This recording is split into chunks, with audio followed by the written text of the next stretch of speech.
Well, good morning. It's we're about a minute away before we start, so thought I'd wish everyone a happy Canada Day weekend for those who are on my side of the border, and for our American friends, it's Happy Fourth of July weekend. I know you're celebrating on Thursday last week, and you party till tomorrow. I think tomorrow is July 4th, Independence Day. So congratulations, and hope you've had a wonderful, safe weekend.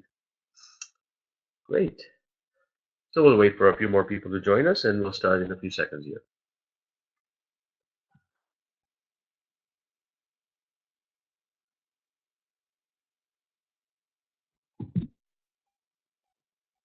All right. Let us begin with the heart focused breathing technique. So just place awareness in the area of your heart and take slow, deep breaths.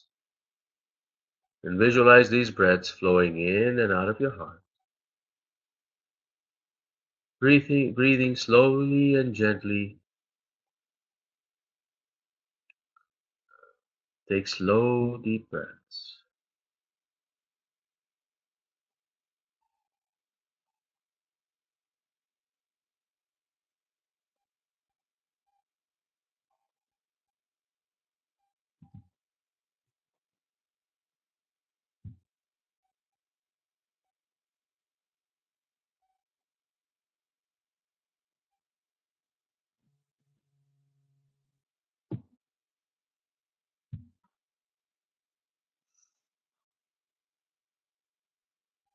Just allow your body to settle in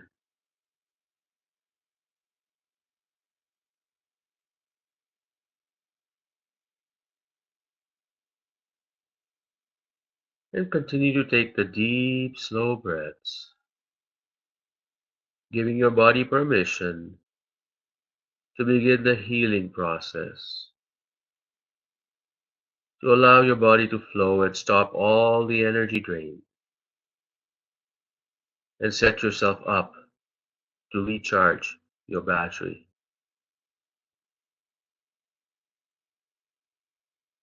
Slow, deep breaths.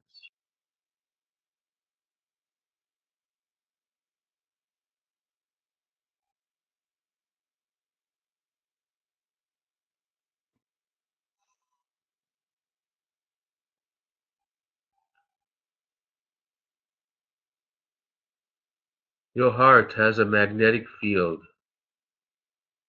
that surrounds you in a 3 foot bubble. Some say that it actually goes out to 8 feet, and your body has a magnetic field that couples with the Earth's magnetic field, and therefore anything you're registering on your magnetic field by way of emotions is registering on the Earth.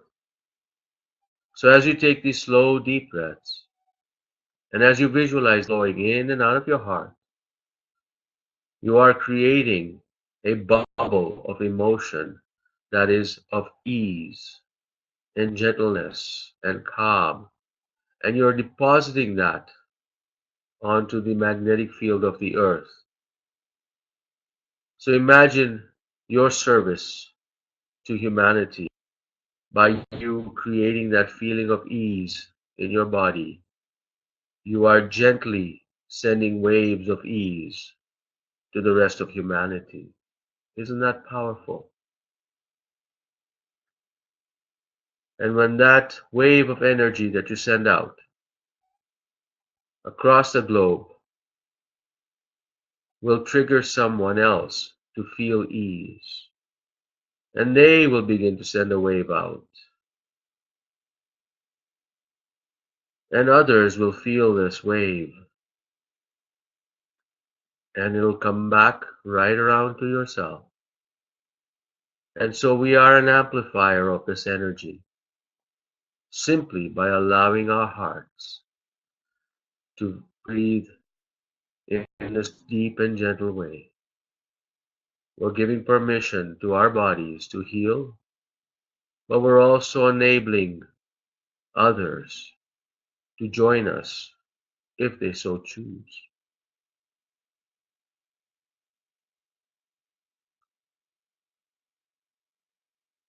put a gentle smile on your face,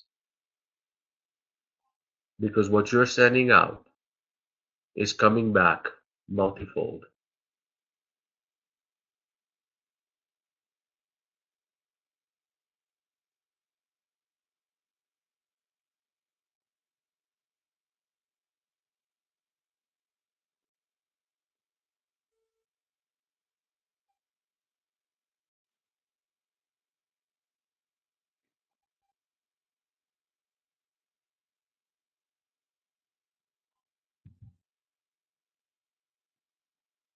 Wow, that was a wonderful, wonderful practice. Thank you so much for today. I know it's a holiday for Canadians as well. Maybe they took Monday off for the long weekend, and of course, certainly 4th of July for the U.S. Brothers and sisters out there. But welcome. I hope you can hear me well. I hope, Lane, that you're able to resolve your connection problems, and I hope I'm coming across loud and clear. If not, please type something into the note, into the chat box, and I will certainly respond that way. Today's topic is learning from failure. So defining, sorry, drawing wisdom from failures. And the reason I picked this is I have a few clients that spend a lot of time beating themselves up because they've made a mistake in their life, or at least that's how they perceive it. I don't see that as mistakes. I see it as experiencing unwanted emotions or unwanted experiences. We all have unwanted experiences, but this is the way we grow. And if we want to truly master, become a master in our lives, we must experience these unwanted experiences sometimes. Now, when it affects us alone, as we think they're mistakes because we've done something, we've had an unwanted experience, and it's something that we do not want, and we consider that as a mistake. And if it affects only us, then I suppose it's of little consequence to others, and therefore we can address it ourselves, and we can decide how long we want to stay in this emotional state of I wish something could have been better. And of course, the longer we stay into it, the longer we drain our own energy reserves, and the longer we stay in this stress mode in our bodies. And we all know what happens when you're truly stressed out is you send stress hormones pumping through your veins, and once that happens, you begin to become less intelligent. Your repair and rejuvenate functions in your body begin to reduce because they're sending all the soldiers in your body over to fight and flight mode. And so all the energy available is moving away from digestion, moving away from repair and rejuvenate functions in your body to the fight or flight.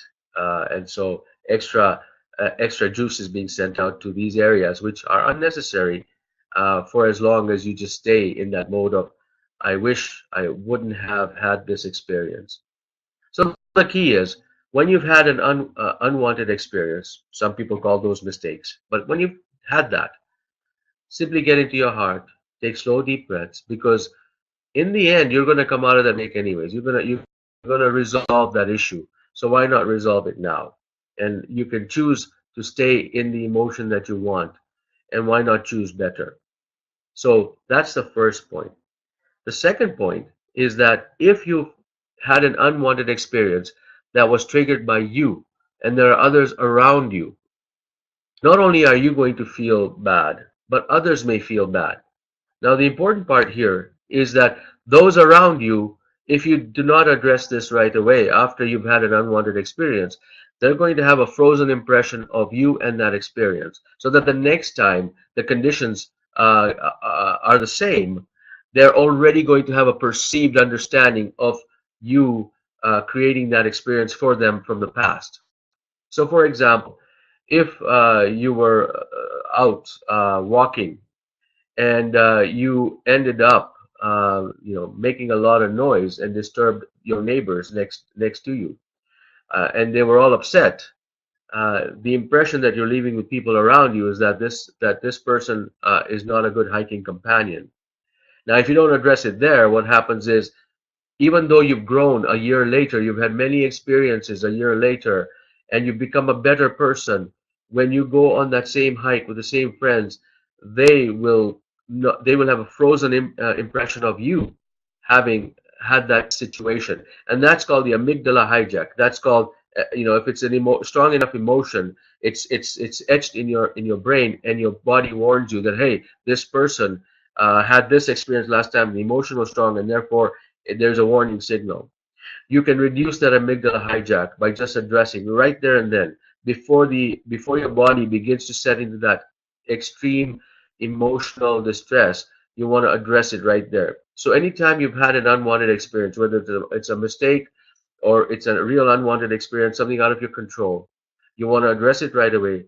Before you do that, take slow, deep breaths and visualize these breaths flowing in and out of your heart, and experience positive feelings. And that's what we're going to practice next. So whenever there's an unwanted experience, you get into your heart, you do this breath technique, and after you do the breath technique, then you want to take from that heart-centered perspective and address it with the people that are affected by that, and let them know that perhaps it was an unwanted experience for both, and that you recognized it. When you recognize it, they appreciate that, and you will diffuse the situation so that you don't have that of a hijack from everyone.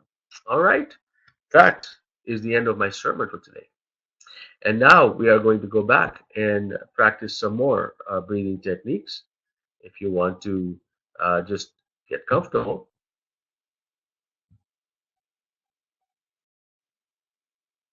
Now, place awareness in the area of your heart.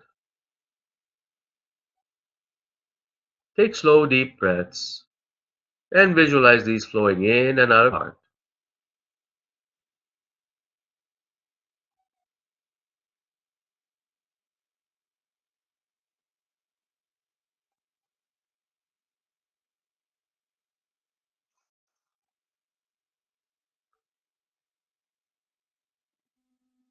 And now begin to experience a positive feeling, that of appreciation, of gratitude, of joy. Bring those experiences forward right now.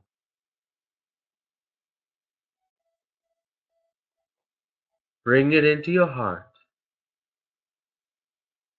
and your body will not know the difference whether you're really experiencing it in real life unfolding of the event, or whether you're just imagining it and the emotions are running within you. The important part is to feel the emotions and allow your emotions to give you that joy.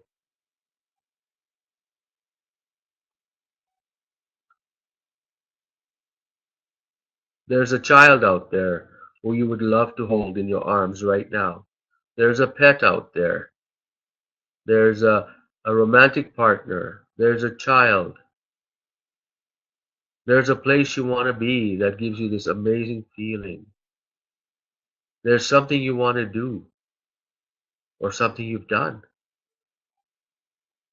Perhaps there's a sound that causes this wave of compassion to fill your heart. Whatever that is,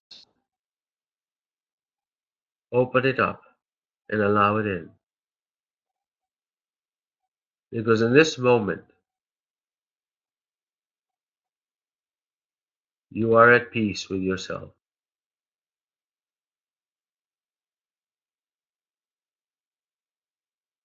Someone out there in this world is creating this focused intention, is meditating.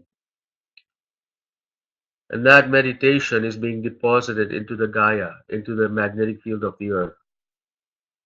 And it's there for you to access. So tap into this universal love. Tap into the energy field that's created by this grid of ours on earth. And add your contribution to it. And when you need it, draw from it.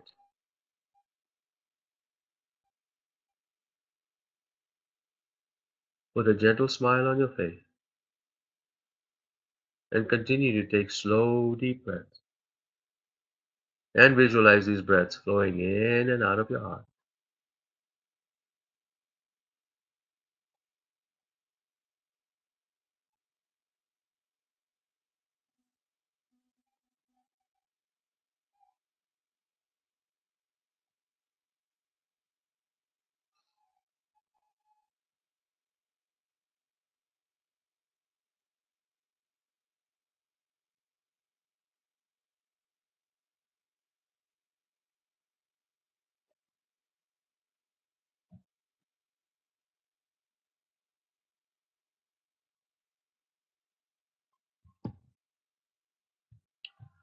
Wonderful experience. Thank you. Thank you so much for joining me this morning.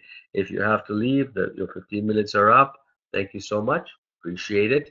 If you want to stick around for some Q&A, I'm happy to engage in that. I've got a few minutes here that I've opened it up for. So please go ahead and type your questions in. I'm happy to answer some of the questions. While you're typing in, I wanted to give you an update on uh, the Stargate folks, Prageet and Jules, were doing a live Facebook Live on Thursday at 9 o'clock this time, 9 a.m. Mountain Daylight Time. We're going to be talking about our upcoming webinar that's happening in 2 weeks, and we're going to be talking about superconsciousness. That is the quantum source. That's a source energy. And Alcazar has actually channeled, if you are familiar with the Stargate, you will be familiar with Alcazar.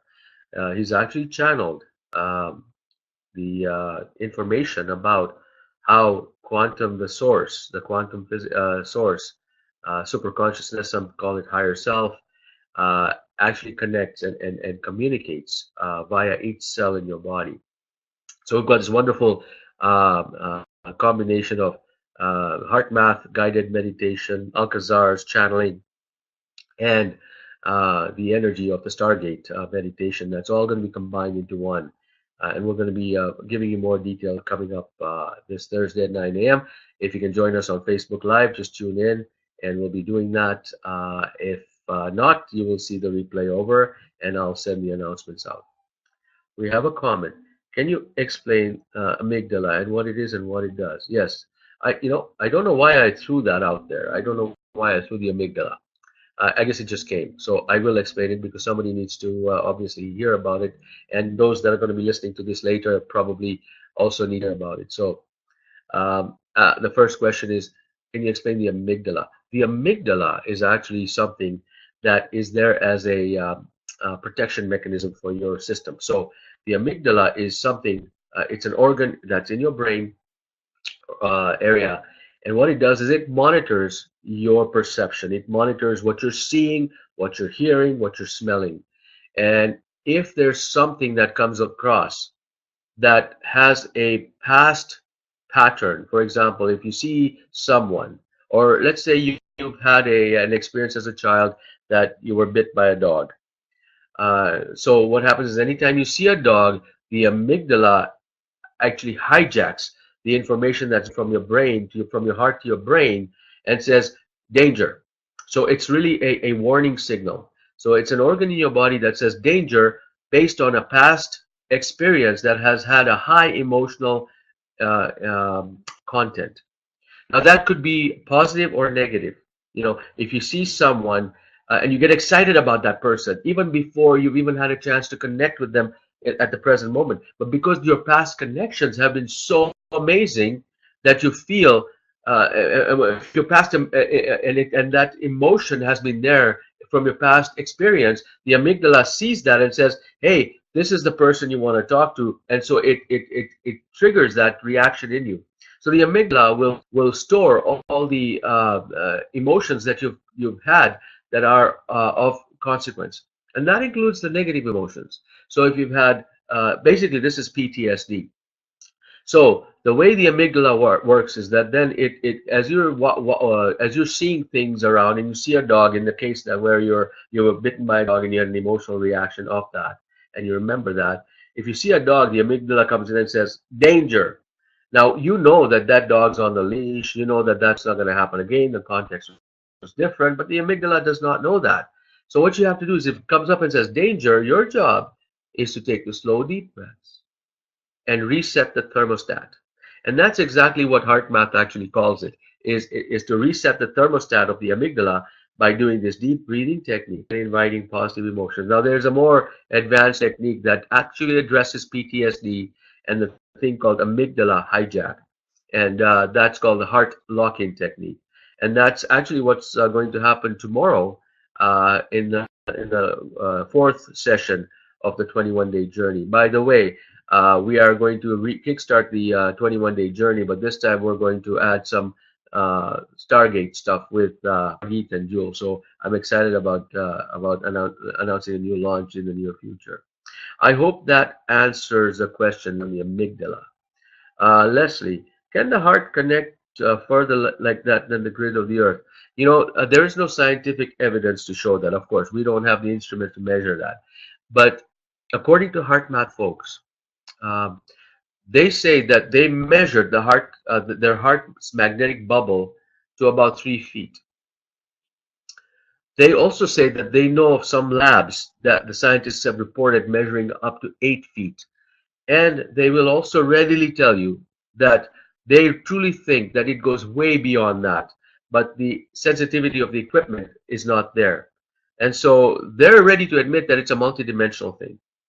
And the multidimensionality comes in the form of a lot of evidence where the Earth's magnetic field has shot up because of mass focused intention. And so that's something actually we're going to be talking about in the webinar as well. In the new webinar that's coming up, it's called Super Consciousness to Cells, a love story. That's really what they titled it, which is really amazing.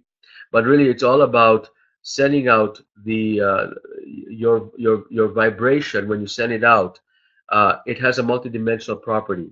Scientists have also readily admitted that your DNA, now every cell in your body, you've got 100 trillion cells in your body. You have every cell has DNA in it. That DNA has only 3% of that DNA has been mapped. That has a state to it. The other 97% is considered to be information or multidimensional. And so if it's multidimensional, there's no time and space. And so your DNA is multidimensional, which means that it can even go beyond the universe. Now that is hypothetical, that has not been proven or measured, but scientists are kind of giving us enough information, but leaving us at the edge of that without saying they're going to go over because they can't measure it. I hope that answers the question for you, Leslie. Yes, I truly believe, Shamir here truly believes that our heart is multidimensional, that we can actually send energy into the future because there's no time and space out there. I've actually done that. I've actually done meditations with people, my clients and workshop participants. As a matter of fact, it's what I did um, when I was there in the Big Sky Resort there for the Cryon event. We actually did do a heart locking technique, and we send our energy out to our future self when we needed it the most. I've done that before for myself, and I've actually felt the energy come in at the time at the appointed time. So I would do that. I would practice this technique. I would test it out for yourself, see if it works. Send your when you're doing this, when you broadcast, have the intention that this energy that you're feeling, make sure it's love and compassion, that you're fully drenched in love and compassion. And once you do that, you send this vibration out and intend it to come to you at a certain point in time. And I know I've done that. I've felt the energy, and I would like you to try that and tell me if it does or not. All right. So that answers the question. That's wonderful. Any other questions? Thank you, Leslie and Nancy, for those questions.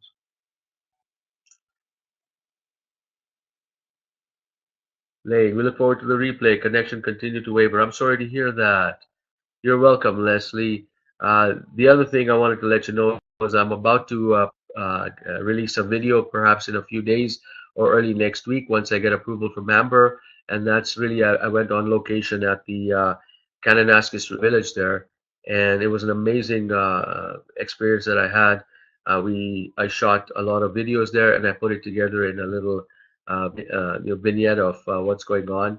And I'm gonna so watch out for that video that's coming out. It's about the Discovery Weekend. If you haven't checked it out, do check it out. It's 4 days of immersion on diving deep within with Lee Carroll and his channeling of Cryon, Amber Wolf, her doing the Lemurian Sisterhood, and other amazing interactive things. And of course, we'll have a lot of heart math practice there.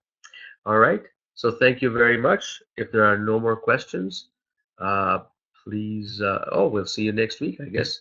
And so it was a wonderful, wonderful, wonderful 30 minutes that we spent here. For those of you who are here for 30 minutes, thank you so much. And we'll see you next Monday, same time, same place. You're most welcome, Nancy.